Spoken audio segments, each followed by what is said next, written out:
Hello guys, Daily Friend here and welcome back for another Roblox Wild West video.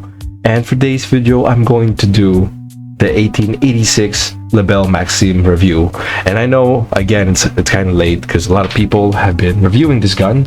But, yeah, I also want to give my own opinion about this gun and my conclusions about this gun. Anyways, let's start the video. So first and foremost, this gun can be obtained through the Hitman level 3 at level 40. Hitman, all you have to do is just, kill your target successfully. And this is the gun review. So it has a scope and a silencer, and it deals 50 damage to the body and 90 in the head. And that's for the player. So that is the damage of this weapon, and its accuracy, well, it's 100% since it is a scoped weapon, as you can see right here.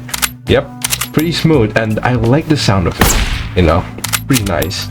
Overall reload speed is 7 seconds. We'll get there in a bit, so let me just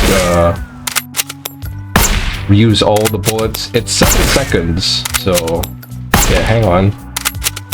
It takes a while to fire, but it deals 50 damage, so yeah. So as you can see, reloading, it's quite quick. 7 seconds for an entire rifle is crazy, but of course if it's 7 seconds, the half will be 3.5 seconds. So if you're gonna do a half reload, that's gonna take you 3.5 seconds. And yeah, that is the Lebel Maxim. That has a scope, and also it deals a 1.5 multiplier, 1.5 times multiplier on animals. So let's say that bison over there, hang on, that's 75 for the body, and hang on, another 75. Hang on, let me hit the head. See, 135. So it does a 1.5 times multiplier on any animal. So I've decided to come closer to one of the animals to actually to showcase the damage of the gun, because earlier that was actually quite far. I don't know if you guys saw the damage output, so I'm gonna go closer to a bison. First, let's hit the body. That's 75, and for the head you have 135. So yep, that is the 1.5 times multiplier on the animals. Now, in this part of the video, I'm going to give my personal opinion about this gun. And believe me or not, I really like this gun. I like the concept that it's a silence gun, and it is accessible through the Hitman. It really feels like you're a Hitman and you're an agent trying to clean up the targets that your client wants you to do. The problem about the gun, though, I actually really like it. The problem is the damage. Now, I know. Yeah, dude, it deals 50 damage. It can two-tap somebody.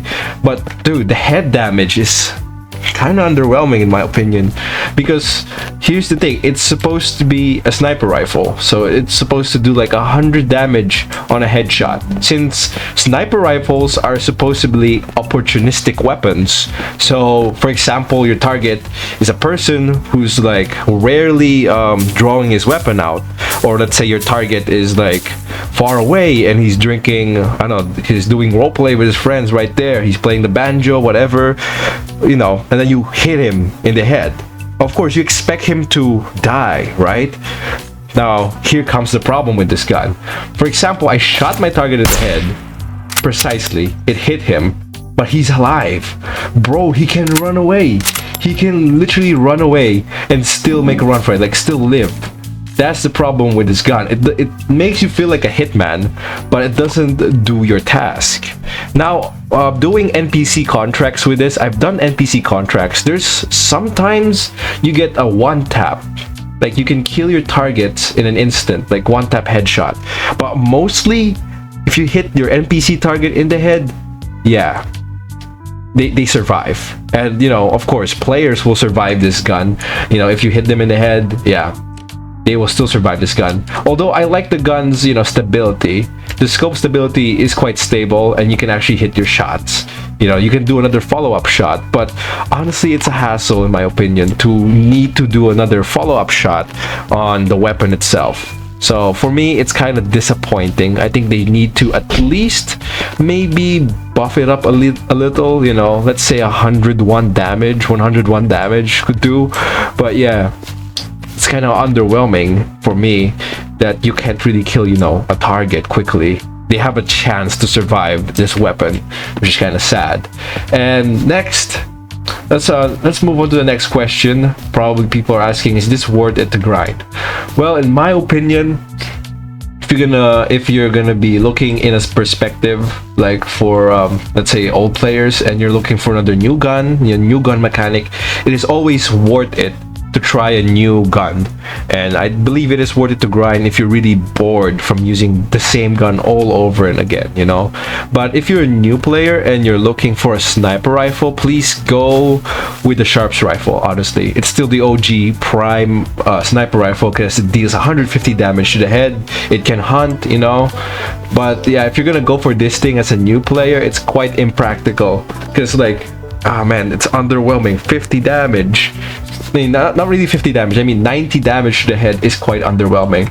It's what do you call this? It's quite bad, honestly, for that. But like, the thing is, this gun has really you know, consistent shots, so you can really do a follow-up. The problem is, in Wild West, everybody really has a movement, you know. They can move around, do shift shooting, they can jump, they can roll, they can survive the follow-up shot. So that's the only problem with this weapon. Although in certain scenarios, I'm gonna say, for the people, this gun can conceal shots, you know. There's not much any, you know, smoke or anything. I mean, there's smoke, but like, it has a silencer, so imagine just shooting this on the fort.